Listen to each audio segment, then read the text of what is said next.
1468년 10월 조선의 제7대 왕 별표 세조 별표가 숨을 거뒀습니다. 조카를 몰아내고 왕위에 올라 수많은 비판을 받았던 그 왕의 임종을 지켜보는 신하들의 마음은 복잡했습니다. 그들은 알고 있었습니다. 이 왕이 남긴 것이 단순히 피로 얼룩진 왕자만이 아니라는 것을. 세조 별표의 손에서 태어난 두 가지 업적이 조선이라는 나라의 뿌리를 바꿔 놓았다는 것을 말입니다. 첫 번째는 별표 경국대전 별표 조선의 영원불변한 법전이었습니다. 두 번째는 별표 한글의 실질적 보급 별표 백성들에게 글자를 선사한 혁명이었습니다. 이 두 업적만큼은 그 어떤 역사가도 그 어떤 비판자도 감히 깎아내릴 수 없었습니다. 오늘은 바로 그 이야기를 해보겠습니다. 왜 세조 별표의 이 두 업적은 500년이 지난 지금까지도 절대 무시할 수 없는 위대한 유산이 되었을까요? 먼저 시간을 1453년으로 돌려보겠습니다. 계유정난의 포화가 채 가시지 않은 궁궐에서 수양대군은 피로 물든 손으로 한 가지 다짐을 합니다. 나는 영원히 변치 않는 대법전을 만들겠다. 이 순간 세조 별표의 머릿속에는 분명한 그림이 그려져 있었습니다. 조선이라는 나라가 개인의 감정이나 일시적인 권력 다툼에 휘둘리지 않고 오직 별표법에 의해서만 다스려지는 나라가 되어야 한다는 비전 별표 말입니다. 당시 조선의 법제 상황을 살펴보면 그 절박한 이유를 알 수 있습니다. 조선 건국 이후 거의 반세기가 지났음에도 불구하고 나라를 다스리는 기본 틀이 여전히 뒤죽박죽이었습니다. 태조의 경제육전이 있기는 했지만 그것만으로는 복잡한 국정을 체계적으로 운영하기에 한계가 있었습니다. 더 심각한 문제는 고려 시대의 관습이었습니다. 고려 말기에는 고려 공사 3일 별표이라는 말이 있었습니다. 고려의 공사는 사흘만 지나면 흐지부지된다는 뜻이었죠. 같은 사안에서도 재판관의 기호에 따라 다른 판단이 내려지고 법령의 개폐가 빈번했으며 법의 적용에도 일정한 기준이 없었습니다. 조선 또한 이런 혼란에서 완전히 벗어나지 못한 상태였습니다. 세조 별표는 법이 제대로 서지 않으면 왕권도 신하들의 권위도 백성들의 삶도 모두 불안정해진다는 것을 정확히 꿰뚫고 있었습니다. 특히 자신처럼 정통성의 의문이 제기되는 왕에게는 더욱 절실한 문제였습니다. 그래서 즉위와 동시에 그는 육전상정소 별표를 설치하고 직접 법전 편찬을 지휘하기 시작했습니다. 1460년 왕은 먼저 백성들의 실생활과 가장 밀접한 호전 별표과 형전 별표부터 완성했습니다. 호전 별표는 세금과 재정에 관한 것이었고 형전 별표는 범죄와 형벌에 관한 것이었습니다. 세조 별표는 이 완성된 법전에 경국대전 별표이라는 이름을 붙였습니다. 나라를 다스리는 큰 법전이라는 뜻이었습니다. 하지만 세조 별표의 야심은 여기서 멈추지 않았습니다. 그는 나머지 이전, 예전, 병전, 공전까지 모두 완성하여 조선의 모든 제도를 하나의 체계 안에 담고자 했습니다. 이는 단순한 법조문 정리가 아니었습니다. 조선이라는 나라의 정체성을 명확히 하고 모든 구성원이 따라야 할 기준을 세우는 거대한 프로젝트 별표였습니다. 이 과정에서 세조 별표는 법전 편찬을 서두르지 않았습니다. 1467년에 전편이 완성되었음에도 불구하고 반포를 미뤘습니다. 왜였을까요? 그는 이 법전이 영세불변의 조종성언 별표이 되기를 원했기 때문입니다. 한번 만들어지면 후대에 함부로 고칠 수 없는 조선의 별표 영원한 헌법 별표이 되기를 바랐던 것입니다. 세조 별표는 자신이 무력으로 얻은 왕권을 후대에는 법의 권위 별표로 바꿔놓고 싶어 했습니다. 개인의 힘이 아니라 제도의 힘 별표로 나라가 다스려지는 시대를 열고 싶어 했던 것입니다. 결국 별표 경국대전 별표은 별표 세조 별표 사후 별표 성종 별표 때인 1485년 별표 을사대전 별표이라 불리는 최종판이 반포되었습니다. 이때부터 이 법전은 정말로 영세불변이 되었습니다. 조선왕조가 멸망할 때까지 500년 동안 기본틀이 바뀌지 않았거든요. 이는 세계 법제사에서도 찾기 어려운 놀라운 기록입니다. 별표 경국대전 별표의 위대함은 단순히 오래 지속되었다는 데만 있지 않았습니다. 이 법전은 왕부터 노비까지 별표 모든 계층이 법 앞에서는 동등하게 취급받도록 별표했습니다. 놀라운 것은 이 법전이 백성들의 권리를 보장하는 조항들을 담고 있다는 점입니다.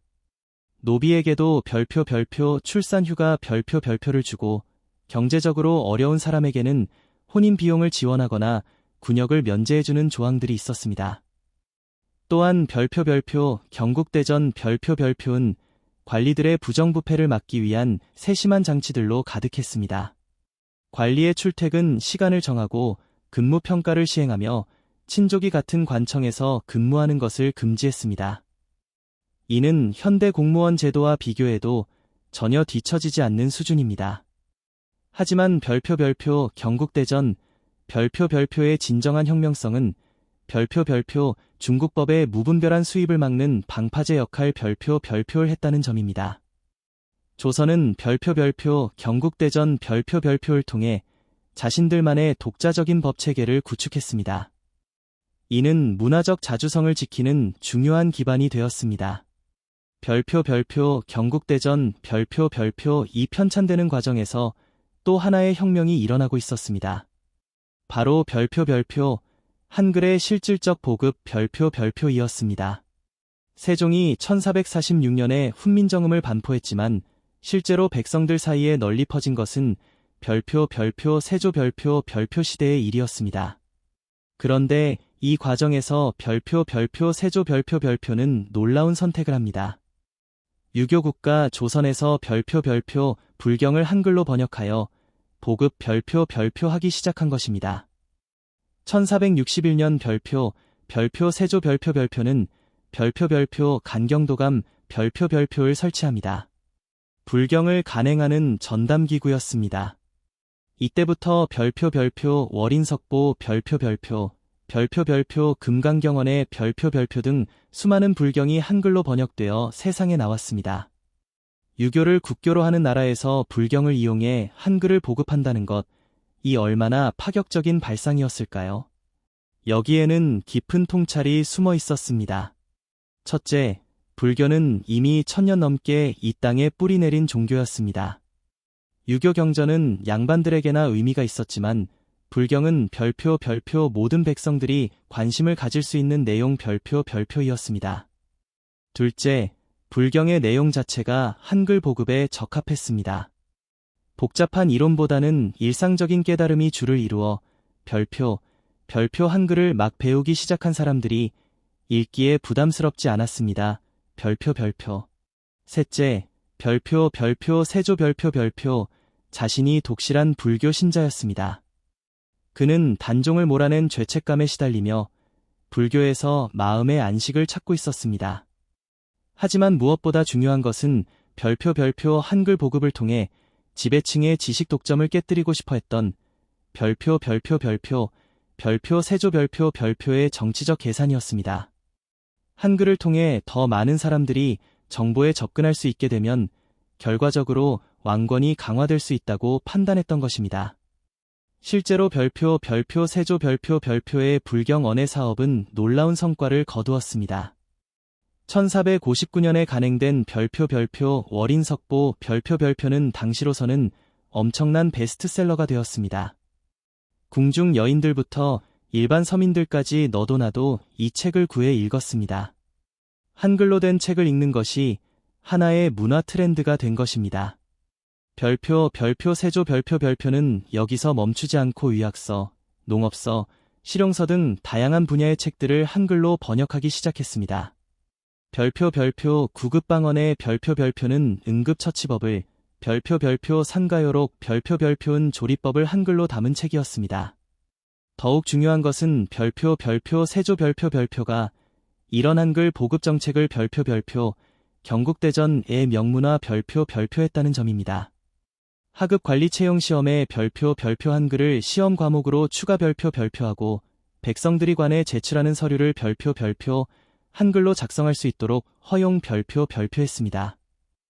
이는 한글이 단순한 보조 문자가 아니라 공식적인 문자로 인정받았다는 의미였습니다. 별표 세조 별표는 한글 교육을 위한 전문 기관들을 설치하고 한글을 가르칠 수 있는 교사들을 양성했습니다. 또한 궁중 여인들에게 한글을 의무적으로 익히도록 하여 상류층부터 한글 사용이 확산되도록 했습니다. 이런 체계적인 노력의 결과 별표 세조 별표 시대의 한글은 드디어 민중 속으로 뿌리내리기 시작했습니다. 15세기 말에는 한글로 편지를 주고받는 것이 일반적인 일이 되었고 한글 소설의 효시라 할 수 있는 작품들도 이 시기에 등장했습니다. 물론 양반층에서는 한글을 별표 언문, 즉 상놈들이나 쓰는 글 별표이라고 폄하하며 강한 반발이 있었습니다. 하지만 별표 세조 별표는 이런 반발에 굴복하지 않고 오히려 더욱 적극적으로 한글 보급을 추진했습니다. 그는 신하들에게 별표 한글로 교지를 내리기도 했고 별표 중요한 정책을 한글로 설명한 별표 유능을 발표하기도 했습니다. 별표 왕이 직접 한글을 사용함으로써 한글의 위상을 높인 것입니다. 별표 세조 별표의 두 가지 업적은 서로 밀접하게 연결되어 있었습니다. 별표 경국대전 별표은 한글 사용을 법적으로 보장했고 별표 한글 보급 별표은 별표 경국대전 별표의 내용을 백성들에게 전달하는 수단이 되었습니다. 이 두 정책이 결합되면서 조선은 세계에서 유래를 찾기 어려운 문자 사회를 만들어냈습니다. 왕부터 평민까지 모두가 같은 문자를 사용하고 같은 법 아래에서 살아가는 사회 말입니다. 이런 변화는 조선 사회에 혁명적인 결과를 가져왔습니다. 첫째, 별표 정보 유통의 혁신 별표이 일어났습니다. 한글로 된 책들이 대량으로 유통되면서 지식의 민주화가 시작되었습니다. 둘째, 별표 법의식의 확산 별표이 이루어졌습니다. 별표 경국대전 별표의 주요 내용들이 한글로 보급되면서 일반 백성들도 자신들의 권리와 의무를 정확히 알 수 있게 되었습니다. 이는 법치주의의 기반을 다지는 중요한 계기가 되었습니다. 셋째, 별표 문화적 자주성이 강화 별표되었습니다. 우리말과 글로 우리의 생각을 표현할 수 있게 되면서 중국 문화에 대한 일방적 의존에서 벗어날 수 있었습니다. 넷째, 별표 행정 효율성이 크게 향상 별표되었습니다. 한글을 아는 하급 관리들이 늘어나면서 중앙정부의 정책이 지방까지 빠르고 정확하게 전달될 수 있었습니다. 별표 세조 별표의 즉위 과정에 대해서는 여전히 논란이 있을 수 있지만 별표 경국대전 별표과 별표 한글 별표이라는 두 업적만큼은 그 어떤 비판자도 부정할 수 없는 위대한 유산입니다. 이 두 기둥이 있었기에 조선은 임진왜란과 같은 큰 위기 속에서도 나라를 다시 일으킬 수 있었습니다. 근대에 들어서 개화기에 한글이 공식 문서에 사용된 것도 일제강점기에 한글이 민족 정신의 상징이 된 것도 모두 별표 세조 별표 시대에 닦아놓은 기반이 있었기에 가능한 일이었습니다. 현재 한글이 세계에서 가장 과학적인 문자로 인정받고 디지털 시대에 최적화된 문자로 각광받고 있는 것도 별표 세조 별표가 한글 보급에 쏟은 노력이 있었기에 가능한 일입니다. 현대 한국의 법치주의 전통 또한 별표 경국대전 별표에서 그 뿌리를 찾을 수 있습니다. 별표 법 앞에서 모든 사람이 평등하다는 원칙, 권력자라도 법을 어기면 처벌받는다는 원칙 별표 등은 모두 별표 경국대전 별표에서 이미 천명된 것들입니다. 우리는 별표 세조 별표의 이 두 업적에서 진정한 리더는 자신의 한계를 뛰어넘는 비전을 제시해야 하며 혁신은 기존 질서와의 타협 속에서 가장 효과적인 길을 찾아낸다는 것을 배울 수 있습니다. 개인의 권력보다는 별표 제도의 힘 별표로 소수의 독점이 아니라 별표 모두의 참여 별표로 만들어가는 세상. 이것이 바로 별표 세조 별표가 별표 경국대전 별표과 별표 한글 별표를 통해 우리에게 물려준 유산이며 오늘날 우리의 삶을 만들어낸 근본적인 토대입니다. 그의 선택들이 500년을 뛰어넘어 지금 이 순간 우리의 현실이 되었으니 우리는 이 유산을 당연하게 여기지 말고 계속 발전시켜 나가는 상속자가 되어야 할 것입니다. 별표 세조 별표가 별표 경국대전 별표를 성급하게 반포하지 않고 충분히 검토했던 것처럼 별표 장기적 안정성 별표를 추구하는 지혜가 오늘날의 정책 결정에도 필요합니다. 또한 별표 세조 별표가 불교라는 대중적 매개체를 통해 한글을 보급했던 것처럼 별표 혁신은 현실을 무시한 이상론이 아니라 현실 속에서 가능한 최선의 선택을 할 때 별표 진정한 힘을 발휘한다는 교훈도 얻을 수 있습니다. 결국 별표 세조 별표의 두 업적이 우리에게 전하는 궁극적 메시지는 분명합니다. 별표 완벽한 조건을 기다리지 말고 지금 여기서 할 수 있는 최선을 다하고 개인의 영광보다는 후대를 위한 유산을 남기는 것이 진정한 성공 별표이라는 것입니다. 별표 궁금하신 내용이 있다면 별표 세조 별표의 업적 중 특정 제도, 노비 출산 휴가에 대해 더 자세히 알아볼까요?